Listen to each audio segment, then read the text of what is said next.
Hi, my name is Kevin Halke, and this is the Introduction to Math with Business Applications, 804-123. I thought I'd give you this video introduction because a lot of times students have questions about how the course works. So here's our introduction. The first thing we'd like to talk about is our textbook, Math with Business Applications. It's published here at CVTC for your use. You may purchase the printed version from the bookstore, and you may also decide not to purchase a textbook. How are you going to decide? The textbook is available in E360 online, so you don't have to purchase it at all. It's part of your tuition dollar at work.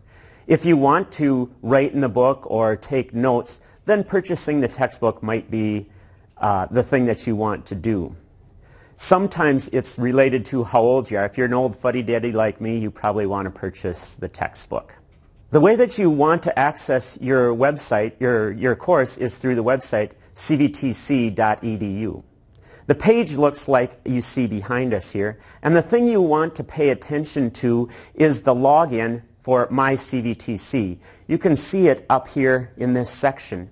That is where you click that button, and then you can get right into our learning situations for our course. Once you click on the My CVTC button, you'll be asked to log in. And over here you'll type your name, and below that your login password. If you forget both of those, right down here it tells you that you can get more information on how to log in. And it'll bring you to a help screen where it'll help you log into My CVTC. This is where all of the learning for your course takes place, and also the place where you can find out lots of information about your education here at CVTC.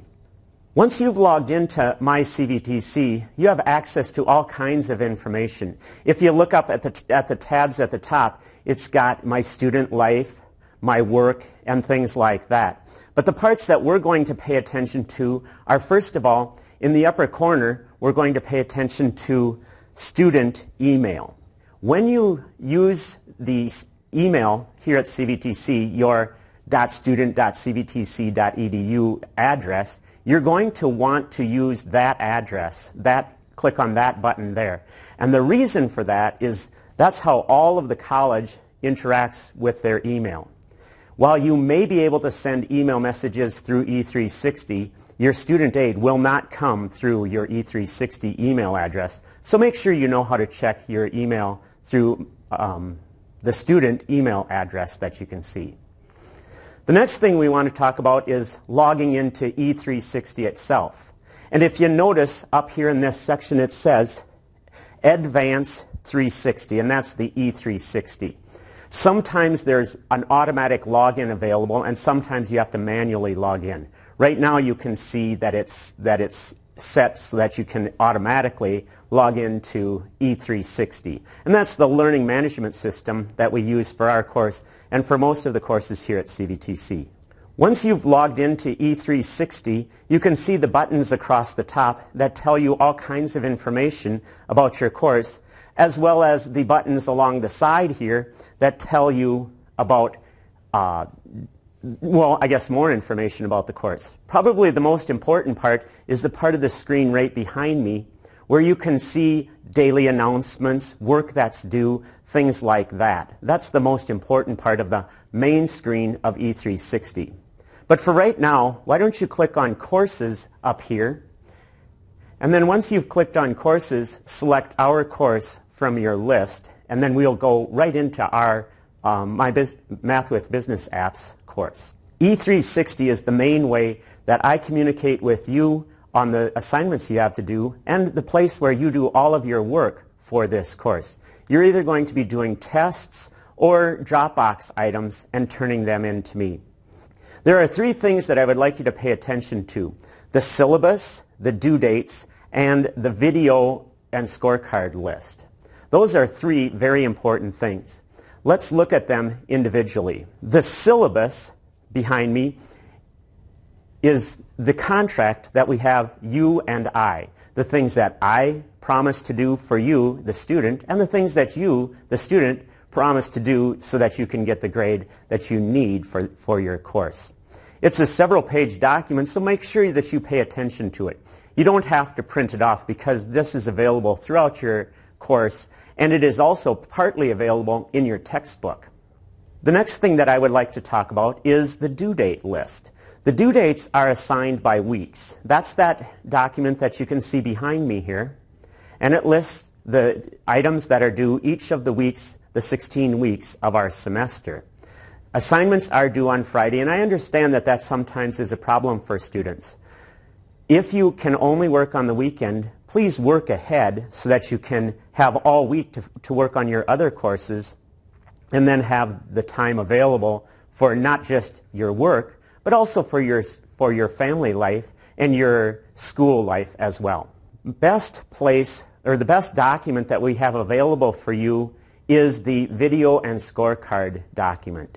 That lists all of the assignments as well as the different categories upon which you are graded. The best information that you can see from it, though, is that down here you can see that you can click on a video and watch me teaching each of the different things that we're going to have in the course.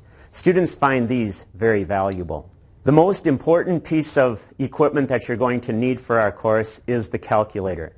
It's the Casio FX115 ES Plus. It's available at most department stores and also available in the bookstore if you shop early. If you wait around a while, probably they're going to be sold out because all of the students in my math classes use them here in Eau Claire, and they find them very valuable.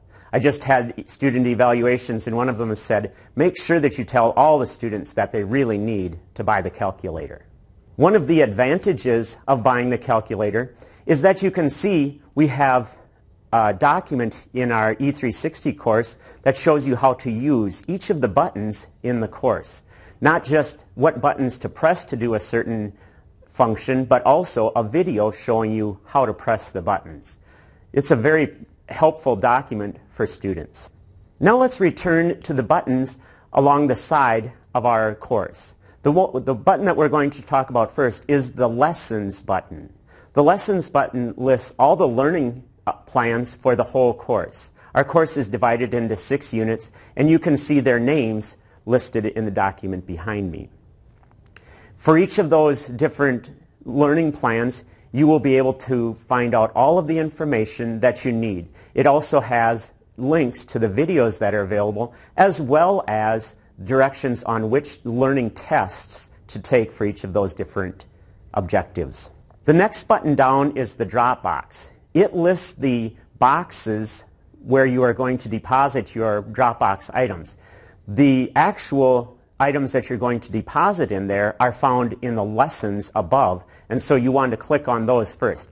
There's an automatic link that links to the appropriate Dropbox, but sometimes students want to know what's inside the Dropbox, and they can easily check which things they've already turned in. The most important part, 70% of your grade, is based on the tests that you do. There are learning objective tests, which are kind of like daily assignments. There are a weekly or a unit review where you are going to see if you're ready for the test, and then finally there are the 6-unit tests that we have for our course. The tests are worth 150 points, and the daily assignments are worth about 2.5 points per question.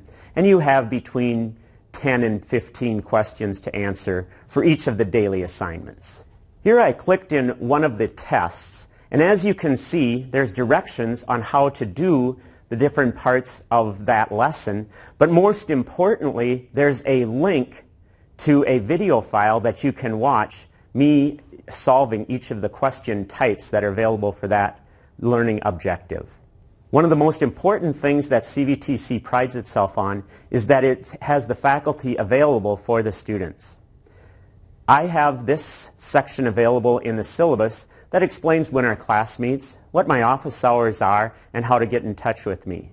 Probably the best way to get in touch with me is through email. And that's because no matter where I am in the world, I probably have my computer with me, and I'm able to answer your questions most times of the day and sometimes during the night.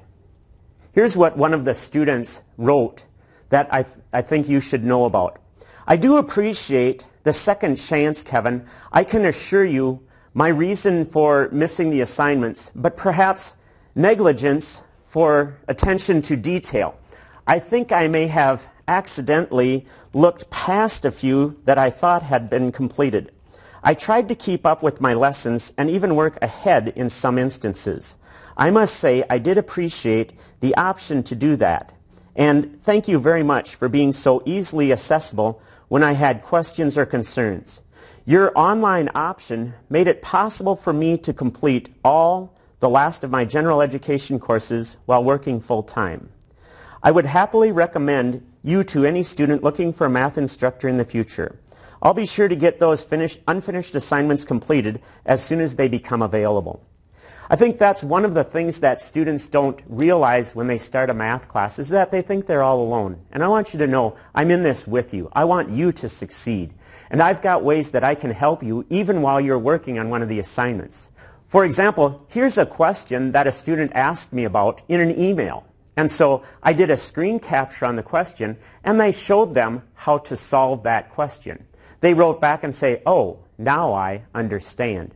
So ask me any question along the way and I'll try to answer your question in the best way possible so that you can learn what you need to learn and so that you can pass this math class. Because your success is very important to me and to all of the folks here at CVTC. Thanks for watching. Have a wonderful semester.